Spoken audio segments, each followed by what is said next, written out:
Hi, welcome back to For Teachers. So you've just finished university and you've got yourself that first important teaching job. You need to pass a range of standards to show that you are a competent, if not an amazing teacher.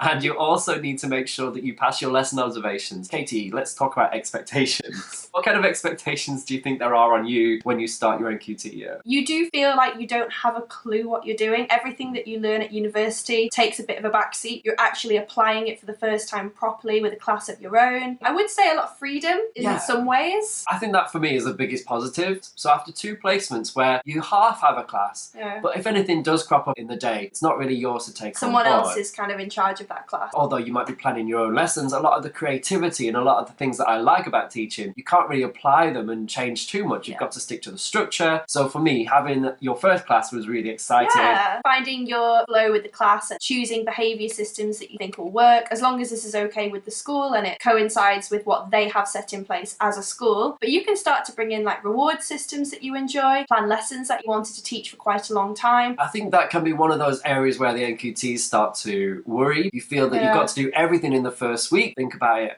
as a marathon. You're in there for the long haul. You've got the whole year to get a bit better. Okay, so we're going to talk to you a little bit about your entitlements on your NQT year. So all teachers get PPA time throughout the week, time when it's dedicated for you to plan, prepare and to assess your children. Normally and a morning or an afternoon. Yeah, so it normally works out for about half an hour for every day that you work. Yeah, so about 2.5 hours if you're doing a 5-day full-time contract. It's up to your school to negotiate when you do that time, and hopefully you'll have time with your team or your year group. Now the best thing about being an NQT is you do get double that amount of time. So if you're already having 2.5 hours out on one day, you should be getting that another afternoon or another morning session. The time works best if you can get a big block of time so you can really get to grips with what you're working on. I know some schools like to give you half an hour here, 15 minutes there. It doesn't feel like a proper chunk of time that you can get your head down. So if possible, I would try and get a block of time that you can work for yourself. And our school was really great at providing a course you could do sometimes in your NQT time. And of course you have to be flexible. Although it is a requirement to have NQT time, it's not always something that your school can guarantee. You're really going to have to be quite flexible. You might be able to claim it back later in the year. Some of that time might just fly out the window and you never see it again.